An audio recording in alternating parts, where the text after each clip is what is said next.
study, and play come together on a Windows 11 PC. And for a limited time, college students get The best of both worlds. Get the Unreal College Deal. Everything you need to study and play with select Windows 11 PCs. Eligible students get a year of Microsoft 365 Premium and a year of Xbox Game Pass Ultimate with a custom color Xbox wireless controller. Learn more at windows.com/student offer. While supplies last. Ends June 30th. Terms at aka.ms/collegepc.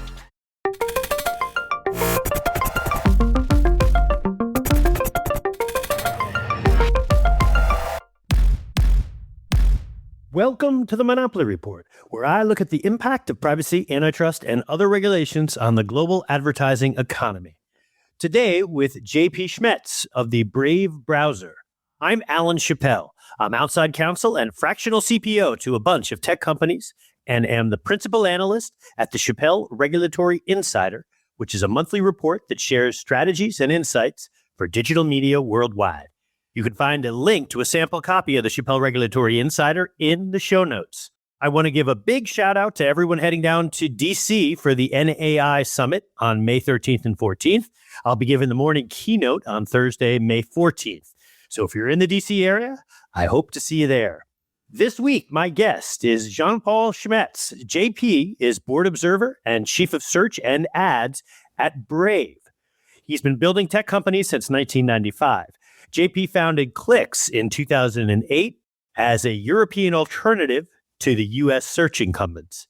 Clicks acquired Ghostery in 2017, and Clicks search technology eventually became Brave Search when Brave acquired Clicksy's search assets in 2021. Brave today claims somewhere north of 100 million monthly active users, its own search index, its own ad products, and an API that, if you didn't already know, quietly powers a meaningful slice of the AI search market, including the default web tool inside Anthropic's Claude.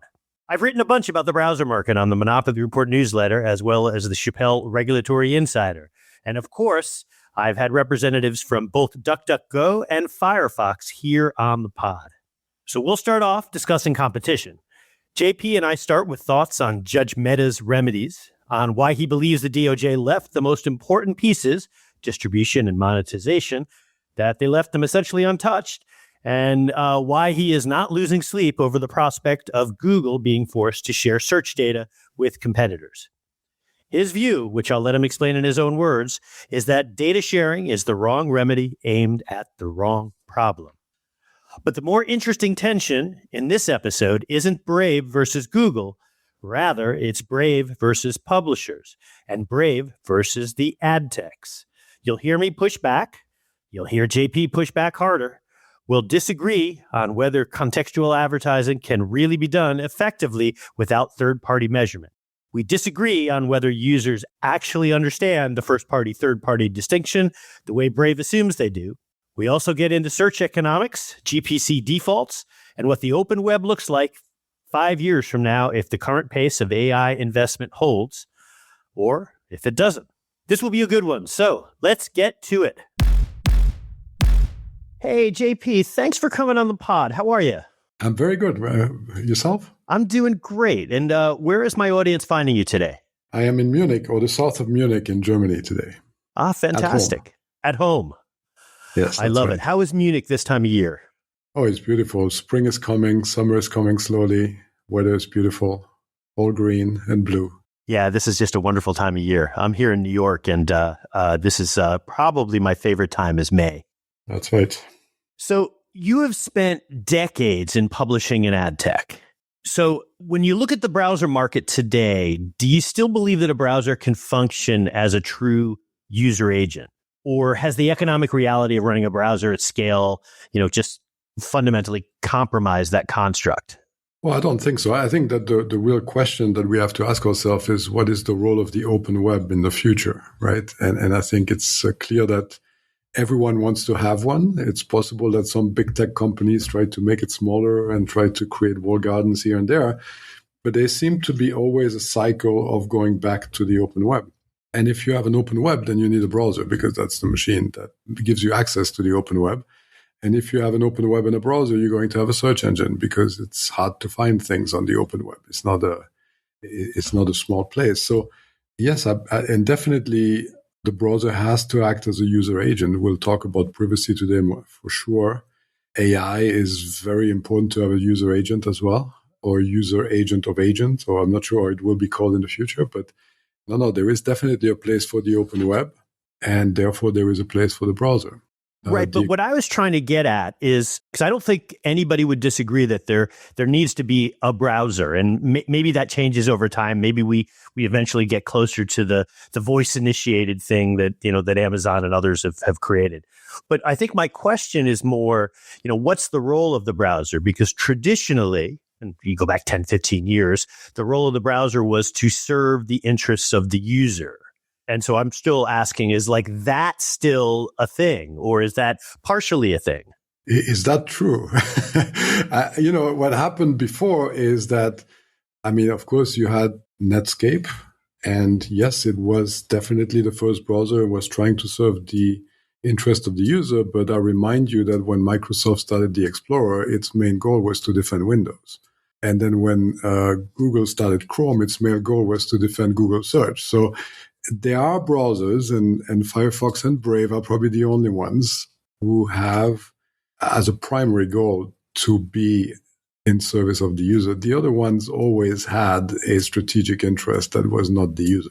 Explorer and Chrome being the two big ones. So I would agree with that. But as somebody who over the years has wandered into a W3C or standards body discussion, I feel like the thing that historically browsers have beaten us over the head with is, oh, no, we're just here to serve the user. Now, to your point, that's probably less true of some than others. But I was just sort of curious, if you're, are you guys sort of recognizing maybe now that there's enough, you guys got to keep the lights on, Mozilla's got to keep the lights on, and so that there's sort of additional interests, or at least a cost to the tools and the services that you're providing? There is no question that a browser needs to make money to be viable, right? Especially at the levels of hundreds of millions of users that we all sort of play in. And traditionally, browsers do not have a business model of their own, right? So that started with Netscape, where the server was supposed to pay for the browser, and then it was Microsoft, and then Windows was supposed to be paying for the browser. And Firefox quickly got a search deal, Chrome. So we never had a browser that made money out of the browser itself. That's for sure. And I don't expect that will change, except for some possibilities like Brave Origin, which we just launched, you can pay for the browser, right? But do we expect that any super meaningful percentage of users will pay for the browser? That's very unlikely to happen. So browsers are forced to refinance by another mean. And the best mean, and I would also venture to say the only mean to refinance a browser, is via search. Now, most of our competitors have decided to use Google to do that, which brings in a whole lot of problems with it, including a major case with the DOJ for monopolistic abuse. We didn't take that route. So we have our own search engine, and we'll discuss that, I'm sure, in detail later. The bottom line is that browsers need money, and that money will come from search mostly. And to build on that, I'm going back to your recent interview with Ad Exchanger, and you went as far as to say a browser without a search engine and search ads just doesn't make any sense. And so I'd love it if you'd walk us through, some of the economics of that. Well, why is it in your view that even, if Chrome were to force to operate independently, it would go bankrupt within 10 minutes? I think that's one of the things you said. Yes. So first statement is a browser without a search engine makes no sense. It's, you can't ask people to type in or to know every URLs of the web, right? So I think it makes sense that a browser needing a search engine is a little bit like a car needing a steering wheel, right? Yes, it's necessary. A search engine has this really wonderful feature is that people basically tell you what they want. That's the purpose of a search engine. And in about 18% of the cases, what they want can only be resolved by having some kind of transaction in the end. In 82%, that's not the case. It can be fulfilled by watching a video or finding a nice piece of text that just gives you the answer that you're looking for. But in 18%, very often, if you're looking for a very, I don't know, like some kind of a parts to fix your dishwasher, you're not going to be satisfied by just having a text describing the part. You will want to get the part. And it turns out that search advertising is perfect for that. It doesn't require any breaches in privacy because the query is the only information that you need. And it has an extremely high click-through rate, extremely high value for the advertiser, and therefore allows you to basically finance a browser with relatively few clicks a year. You would be surprised how few. So that's the other thing. Now, the statement about Google or Chrome going bankrupt, if it was separated from Google, that is actually anchoring itself in the remedy that the DOJ demanded, that basically Chrome should not have a search deal from Google. So a Google Chrome without a search deal from Google would be a money pit. There are a whole bunch of added features, actually, in addition to search, that I think Google is able to leverage via Chrome. And I think that's one of the reasons why the DOJ was asking for a Chrome divestiture.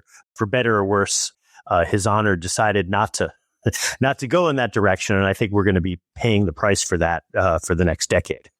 I have to be careful with my word there, but the DOJ did not necessarily present a case that compiled. I think that the fact that today basically Google is able to continue to pay for defaults, I mean, I'm sorry, right? Whether or not you got the Chrome divestiture or not, but if your Google is still able to basically say Apple will give you billions to not compete, I think we haven't reached much in this case. Yeah, I think that's a fair point. I think it's debatable, and who's to blame here, whether it's the DOJ, although, I think they didn't ask for it. Well, they did ask for Chrome's divestiture, though, no? Yes, but they didn't ask for, they didn't go as far as saying that Google could not pay anymore for defaults.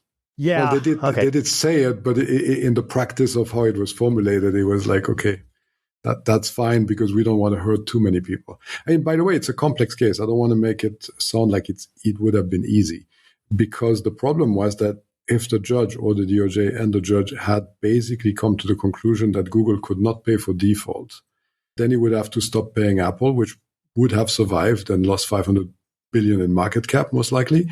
But it would also have bankrupted Firefox, which is not a great thing. And Google, paradoxically, would have probably the $500 billion market cap that went away from Apple would have gone to Google, because the users would not have stopped using Google. And so that would have been ironic in a sense that the companies supposed to be punished would end up being massively richer than companies that, in effect, did not do anything wrong. I would love it if you would walk me through the arc of Brave kind of launching in 2016 until today. I mean, you've introduced search ads, you have a new tab takeover display, push notification ads. Like, I'm curious to understand, you started from a place where it seemed like you were, I don't want to say hostile to advertising, but seemed wary of it. And it seems now that perhaps you're less so. No, I don't think that's completely true, but I have to correct a little bit the historical arc a little bit. So I wasn't there in 2016, although I was a good friend of Brendan Eich when he founded Brave. I was still working at a company that I founded called Clicks that was building a search engine, and a completely independent search engine. And in 2021, we came together. So at this is the time where Brave got the opportunity of basically acquiring us and having a fully independent search engine. And search ads came, I want to say, 2022 or 2023. But the real growth in search ads was 24, 25. The browser ads, or what we call browser ads, which are new tab takeovers, push ads, etc., were there before. And there was necessary way to finance the browser. Now, Brave was not necessarily anti-ads. I think that's the way users simplify anti-tracking.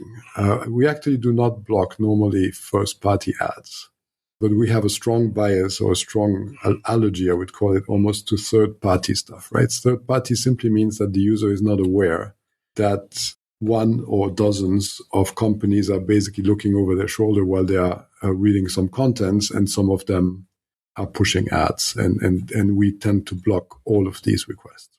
So are you just blocking third-party tracking ads? Or are you blocking third-party delivered contextual ads? Or I guess my question is, are you able to draw those distinctions? Basically third party. Like, for example, if you go to Google search in Brave, you will see the ads. We don't block them because they come from google.com and they don't come from, I don't know, what else, right? Right. I guess my question, though, is if you go visit, say, the New York Times and a percentage of their ads are purely contextual, but they may be served by a third-party ad server, those are still being blocked. Yes. Yeah, if they were coming from New York Times, they would not be blocked.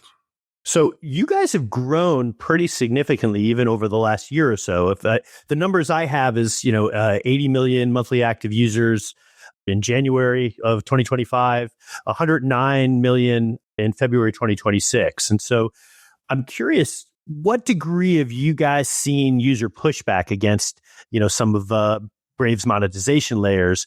And then what does that tell you and really my audience about, your user base's tolerance for, and I'm using air quotes, good ads versus what the industry has historically served? So users can opt out of ads, and a small percentage of them do that, mostly on the browser ad side. On search ads, people do not tend to opt out of ads because they tend to be very relevant, and we don't have that many. Some people turn on a more aggressive blocking mode, which then also block first-party ads, or they install another ad blocker on top, like Go3 or uBlock, etc. So some people like to be double protected, and I think all in all, that sums up to probably around 20% of our users. Got it. Again, it's unclear whether it's just about ads, but basically these are people where we can't serve ads for sure. Right. And so for that 20%, you're saying that Brave also can't serve ads. So I let's focus on the 80% where Brave is allowed to serve ads, but a percentage of those users, you're blocking just about any third-party script and not making a distinction between a tracking script necessarily and just an ad-serving script. Yes, because by definition, a third party is learning that you are on this site and therefore is able to create a profile of you. Well, so that's why we don't make a difference. But not all of them do. Yes, but we can. If we would have to trust them, that would be that would be an interesting day. Got it. Okay, and so what's your comment? So I guess what's your response to the idea that, okay, well, I'm the New York Times and a percentage of ads are being blocked, and so is that a derivative use of the publisher inventory? Does it ultimately do you guys see this morphing into a license situation? Or let me take my 30-year publisher hat, and what I would tell my teams is like, just get your act together. You have to sell your own ads. Why do you need to rely on Meta or Facebook to spy everyone in the world in order for you to make a buck? The New York Times in print sells their own ads. Berda, where I worked for many, many years, we have a history of selling our own ads. It's just the pure laziness of relying on Google and Meta to sell their ads that has created this basically nuclear waste of data all over the world and requires massive regulation, which don't seem to really work to sort of contain it, right? There is no reason for a big company like the New York Times or Berda or whatever to have to rely on these systems. They can sell their own ads. They can do the hard work, just like Brave sells their own ads. We don't rely on programmatic even for our own ads. Right. Well, they certainly can. They choose not to. And they choose not to because they've presumably made a business decision that they want to operate that way. And yes, mostly, if I'm a visitor to the New York Times, my loyalty would be to the New York Times. And if the New York Times makes that decision, I will decide to, go to the Washington Post. I mean, that has its own set of challenges, no? What tends to happen if you look at it from the European perspective, about 30 to 40% of people block ads, right, regardless of whether they do it with Brave or with something else. And you take the decision that the convenience of working with big tech for ads is higher than the loss that you generate with these ad blocking things, I guess. But I know because I was there when these decisions were taken, it's just pure convenience. Like it's much easier to plug in some JavaScript on your site. And there was a phase before GDPR in Europe where people would have hundreds of these scripts. Like every business development manager would drop a script on the page just because it might make a buck, right? Not realizing, because most of these people are not technical like I am, not realize what that meant server side. Basically mass surveillance, just to sell a few ads. Come on, right? Is that really, like, users have, and you were talking about user agent before, that's exactly what it means, right? The users have the agency to say, well, no, you're not doing good ads, or you're doing too much of it, I use an ad blocker. They can always pause the ad blocking on your side, right? They don't, but they can. Okay. No, I understand. So I guess I want to jump away from the Metas and Googles of the world and more into kind of the ad tech intermediaries who aren't that, who aren't necessarily part of the big tech. And so one of the recurring themes here on the Monopoly Report is that a lot of ad tech vendors have been pretty creative in routing around browser level controls. And so from Brave's vantage point inside the browser, what circumvention techniques are you seeing in 2026 that the broader industry might not be talking about enough? And what's your current approach to addressing some of those circumventions? I mean, I don't know if they're becoming, I think if you look over, I don't know, last 15 years or so in tracker blocking and ad blocking, the only thing that you realize, I was in a deposition yesterday where I was surprised that I was asked that in 2016, Ghostery was blocking 2,000 trackers, right? And they thought, that's a lot of trackers. I said, yeah, you should see today, right? So in 10 years, we've gone from a few thousand sort of block list type to many millions. So the problem, if anything, is getting worse from the user perspective. The circumvention techniques it's actually quite easy to circumvent, just go first party, right? Which you can make in a way a bit fake by proxying the traffic, but you will lose some information, which will at least bring some privacy to the user. I think the more aggressive sites regarding circumventions are actually the big tech people, for sure. How so? I mean, just take YouTube, for example, which is probably the site that most people would go aggressive on in terms of ad blocking. And they are the ones that are the most aggressive in trying to circumvent it. Wait, I'm not sure. How are they trying? How is YouTube trying to circumvent? Basically, you if you use an ad blocker, they will try for you to not be able to watch the video or to have to log in or something. But isn't that the right of a publisher to be able to say that, if I can't monetize? No, of course, no. Yeah. So no, I'm not saying it's not their right. It's just because you were asking if you've seen more aggressive circumvention, then definitely yes, and more from big tech than from other players for sure. So I guess where I'm trying to square the circle is it strikes me that Brave is effectively circumventing what the publisher is trying to do in terms of monetizing the user. And so ad techs are effectively trying to circumvent what the browsers are trying to do. I'm not trying to put words in your mouth, but I think what I'm hearing is that there's that you sort of arrived at, well, all's fair in love and war, that a certain amount of that is just sort of to be expected. Yes, of course, because that's the user agent. Like you cannot expect the browser to work for the publisher only, right? Like, and this is what had become for a while. So the idea of having a user agent means that I'm going to render the open web the way my user wants it to be rendered. And if the publishers figure out that users are, I don't know, blocking ads too aggressively, like because, I don't know, like, I mean, there's not that many pop-ups anymore. I don't know if you've noticed, because browsers have basically stopped pop-ups, but there was a time where publishers thought that having a pop-up was a great way to advertise, right? And so I think this is a market kind of thing, which means that the more you breach privacy of the user, the more people are going to go to solutions like Brave. And the only reaction is not to say Brave is bad. The only reaction is to say, well, let's maybe do a little bit less tracking, right? It's a market. Things there are forces. You cannot expect the browser to work for the advertiser. That's not reasonable. Right, but I just want to acknowledge that you're not necessarily just working for the user. You're sort of working for the user on the backs of the publisher.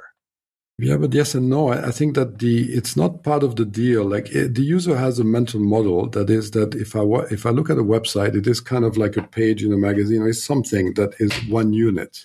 We've done many interviews over the years, and no one realizes that there are hundreds of companies behind that page that are gaining information about you while you're going to that page.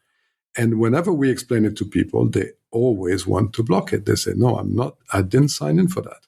It would be a little bit like you would somehow accept or find it acceptable that if you go to the supermarket, that there would be 5 people running after you, looking at everything you are looking at and communicating between them so that they can retarget you in another shop down the road.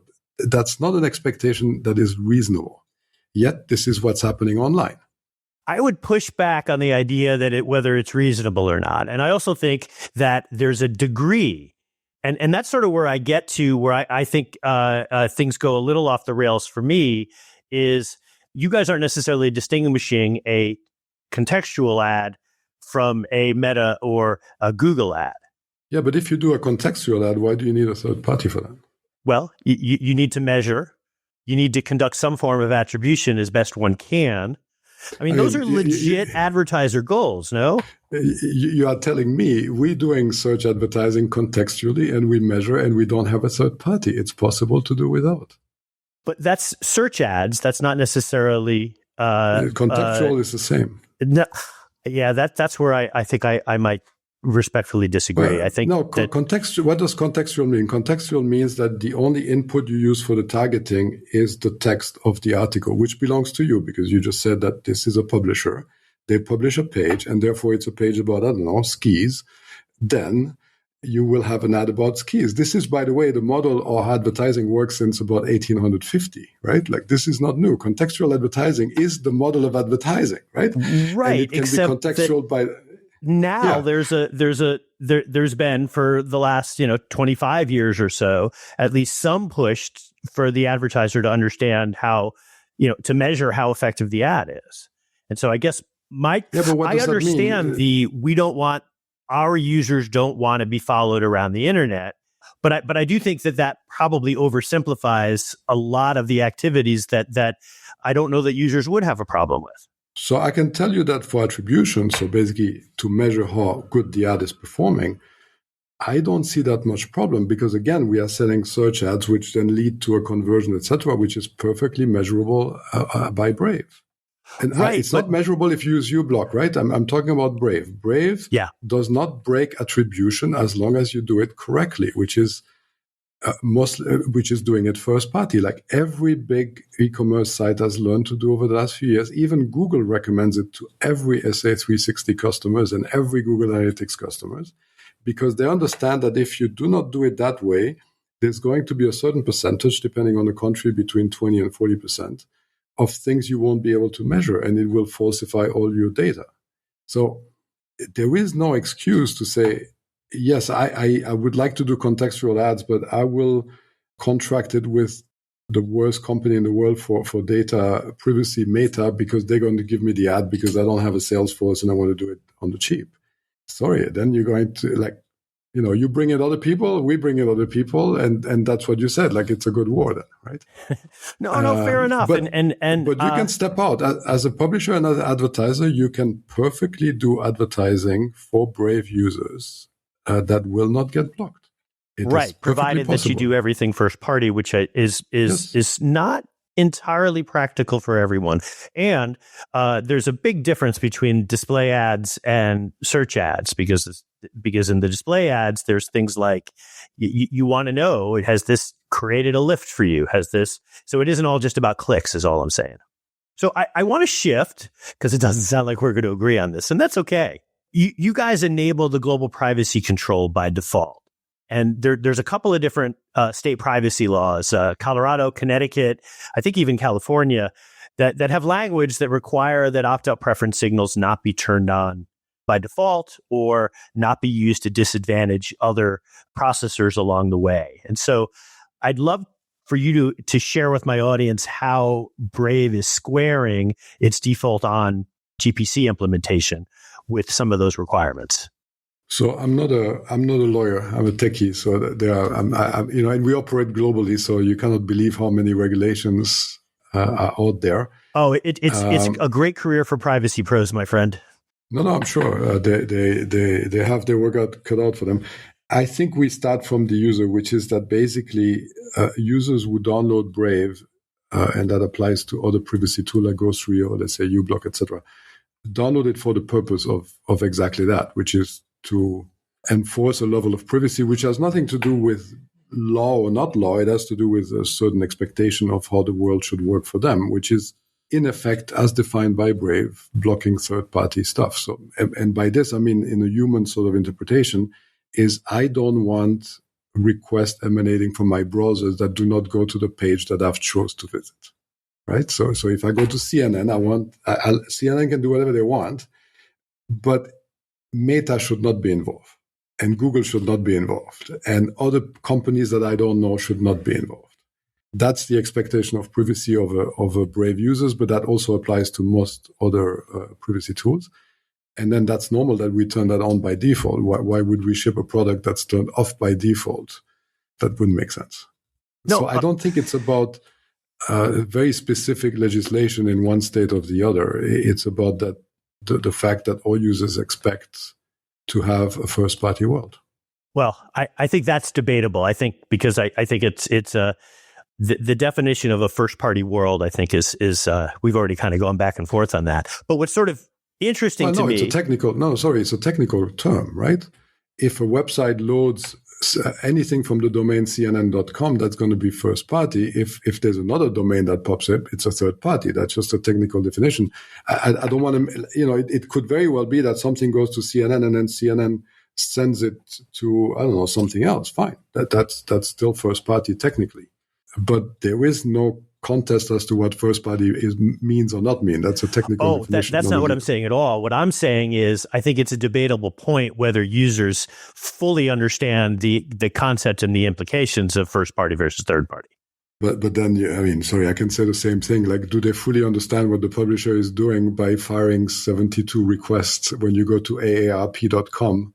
You're talking about like AARP.com, so people who are maybe a bit older and less tech savvy, etc. And then you have, 50 plus trackers on there. Why? Right? So we live in a world where, yes, people have difficulties to understand what's going on behind the scenes, and we give them an alternative. That's why we have a brand and people trust us, etc. No, fair. I think I understand where you're coming from.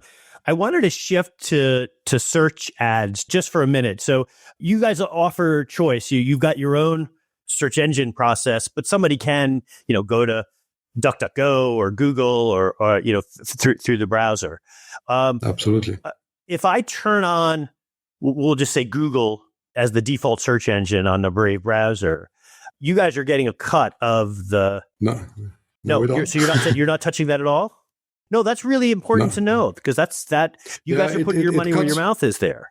Well, yes, and not only by choice, I would say, because that's one of the fine points of the DOJ case against Google or the monopolistic case against Google. So if you run a browser, Google is very happy to finance you as long as you don't try to make your own search engine.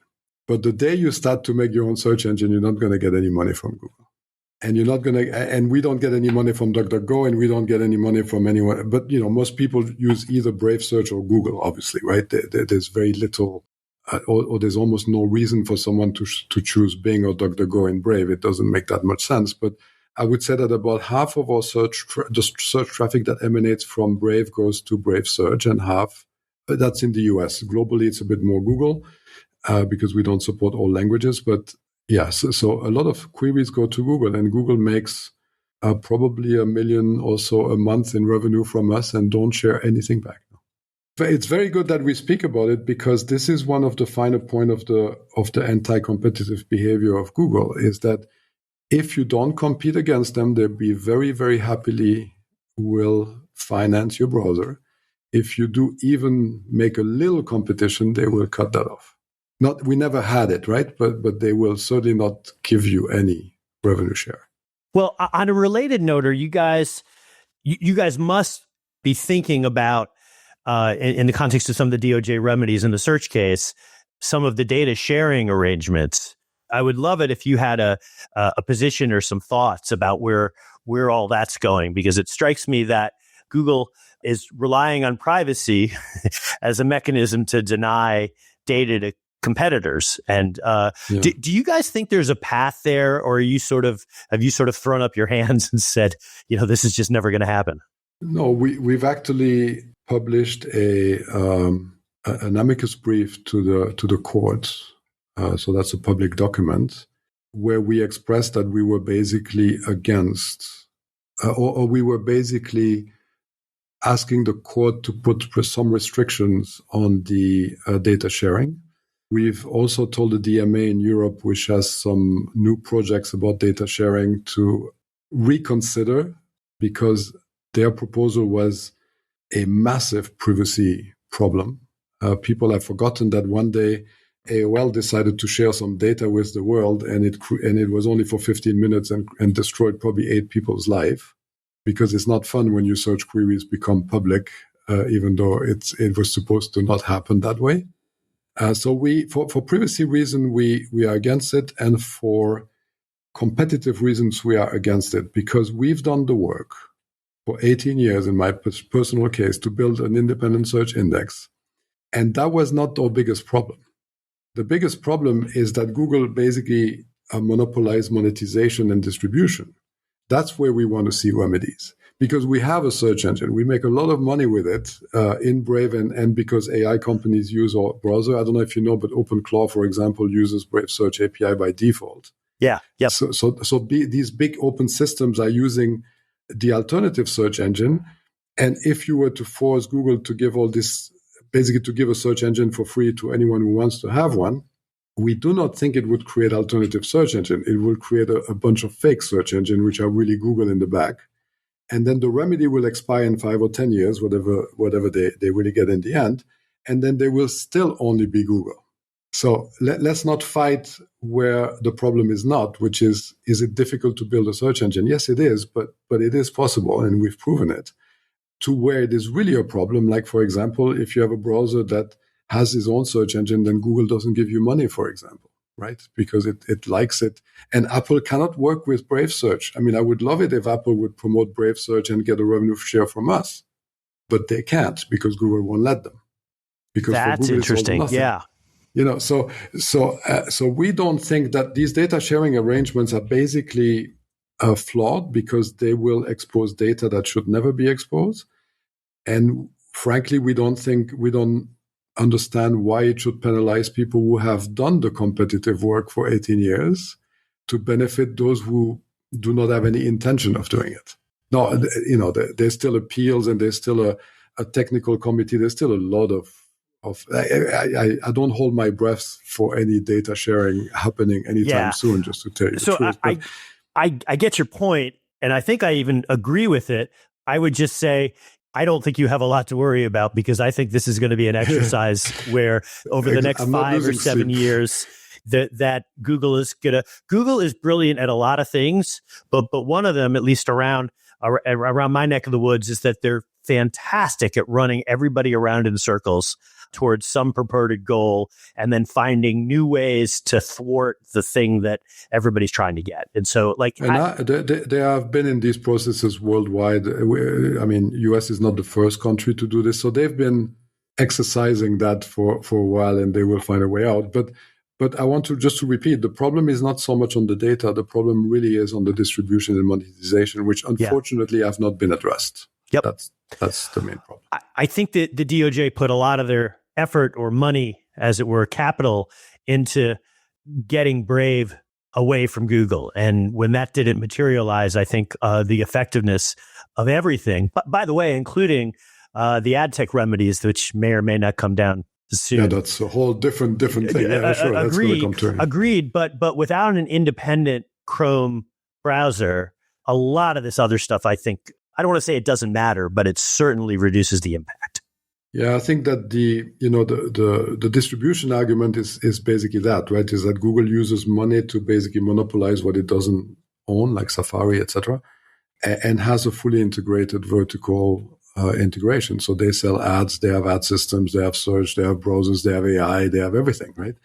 And unfortunately, I don't think it's reasonable to believe that the future will be more decentralized in that specific aspect. It will be more decentralized in other aspects, but in this sort of corporate aspect. And yes, there are new competitors with Anthropic and OpenAI, etc., but they will have to vertically integrate with other stuff as well in order to compete against Google, because it's very difficult to imagine that you can get your AI from Anthropic, your browser from Brave, and yes, maybe, but unfortunately unlikely. And this is not something I find great, but that's just probably what it's going to be. Well, how do you think the internet shapes out? I'm going to give you two paths. One is an internet where Google continues to own distribution, which seems to be the path we're currently on, unless there's some speed bump within the European Union coming that I am unaware of. And then the other path is one where Google doesn't own the distribution or the gateway to the internet.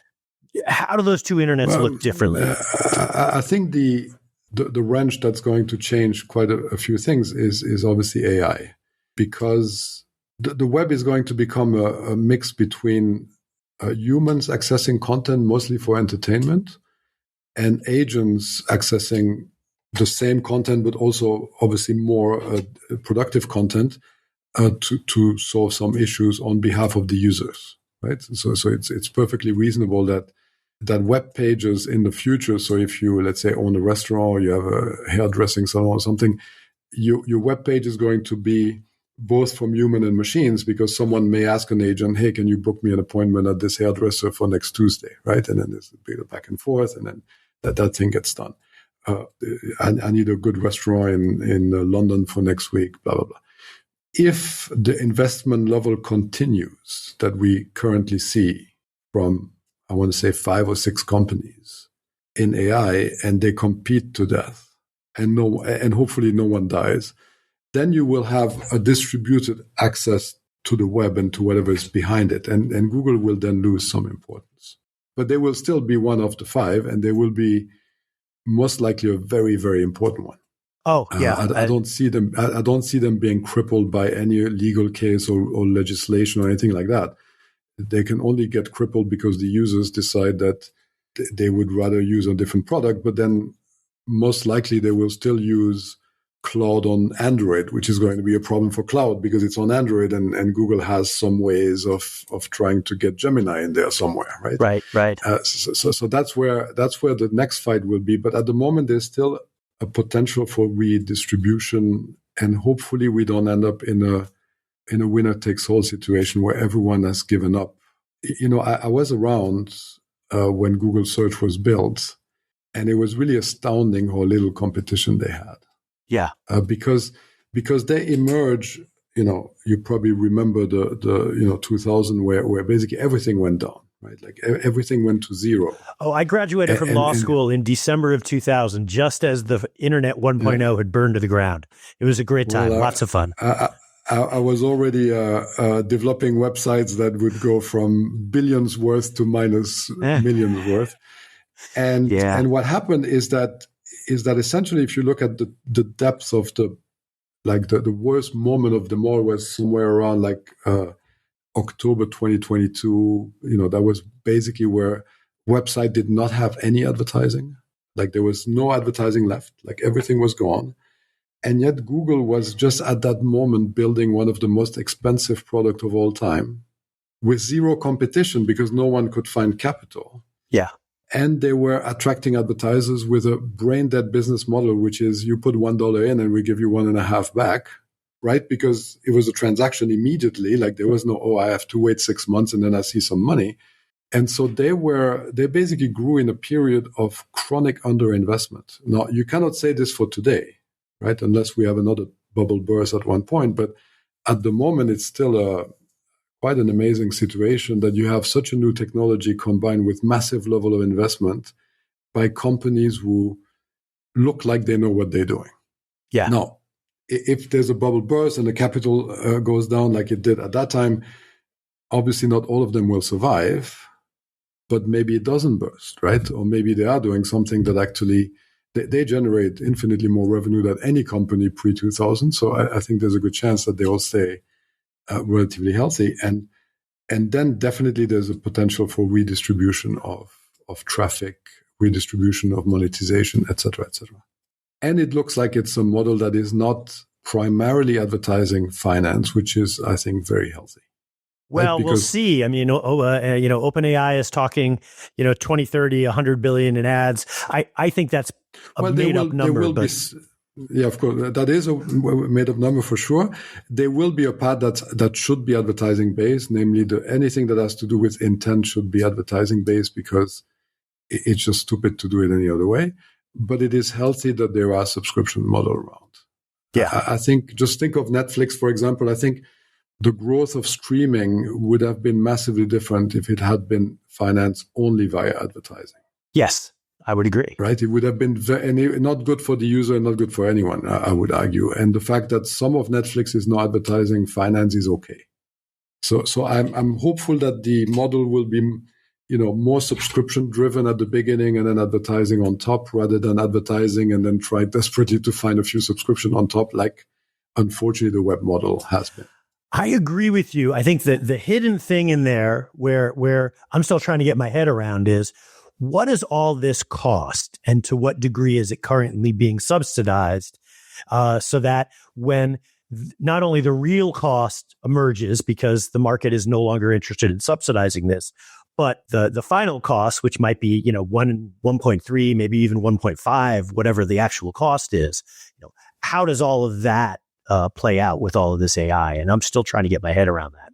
It doesn't have to be like at the moment, we're still in the development mode where every model brings about massive increase in potential and massive increase in training costs. But that is going to run a certain time. And then at one point, you will not have the growth in cost and nor the growth in output.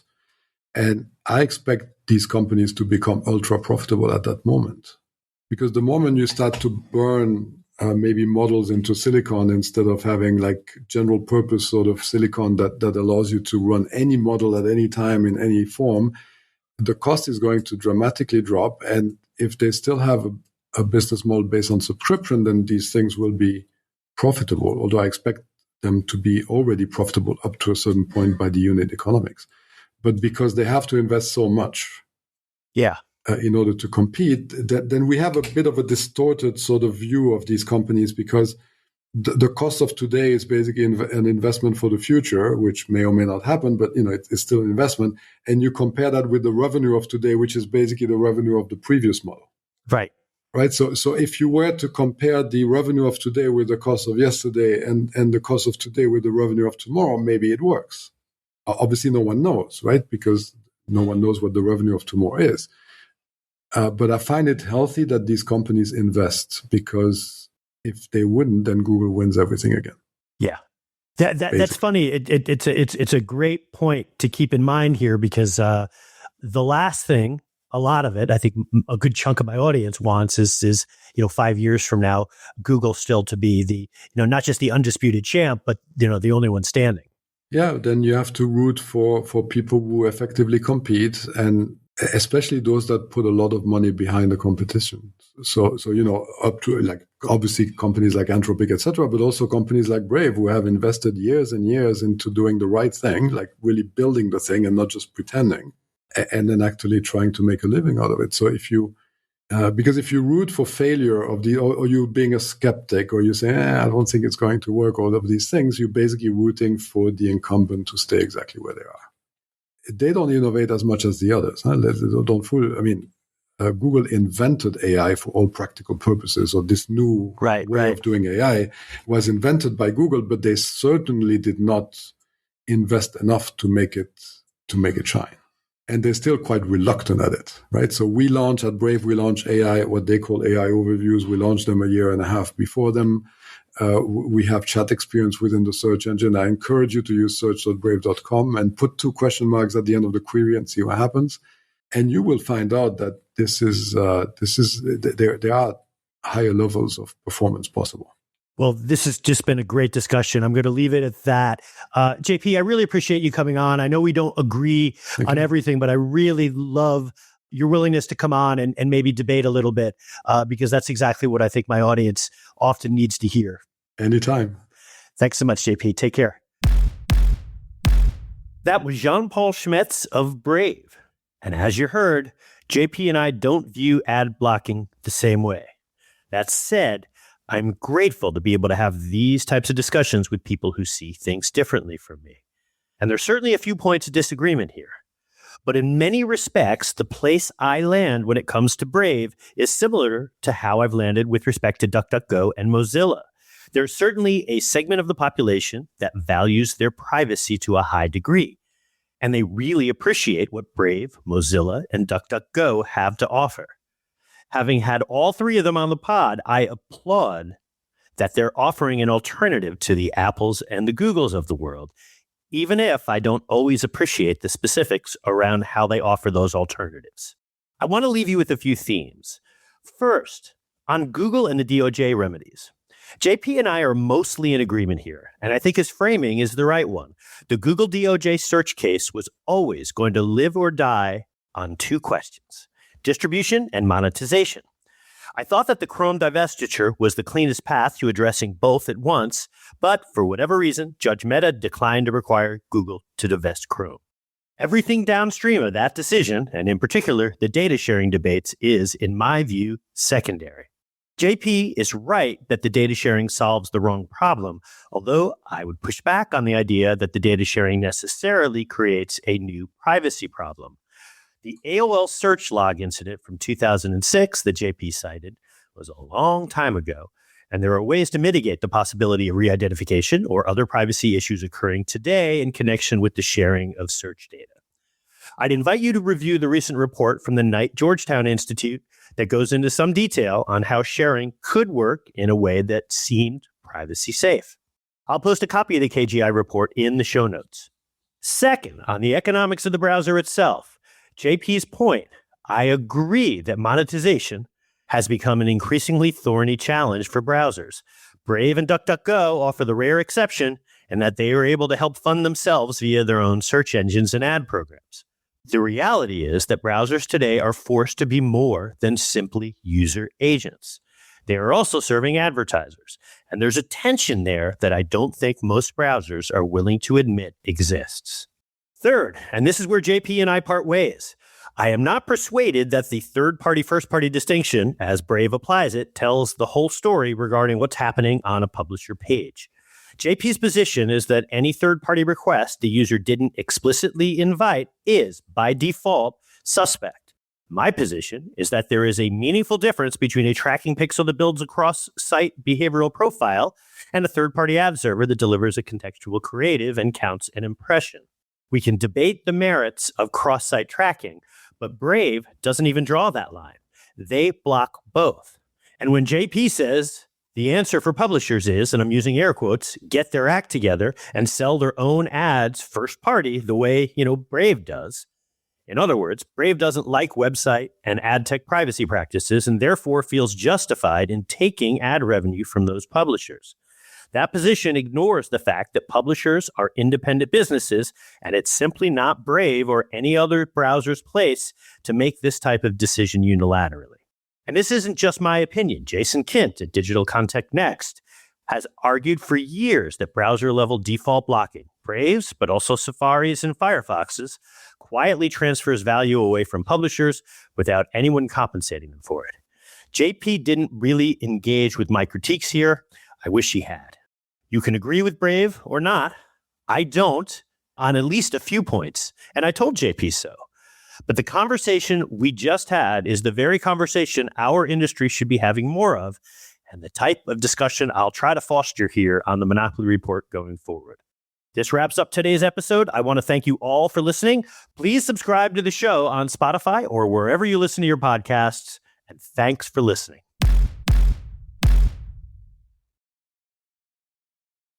You can't reason with the sun. Trust us, we've tried. This summer, it's time to put that angry ball of fire on mute. Columbia's Omni-Shade technology is engineered to protect you from the sun's harsh rays that can burn and damage your skin. The sun is relentless, but so is our gear. Level up your summer at Columbia.com to spend more time outside and less time slathering on aloe lotion. You're welcome. Columbia, engineered for whatever.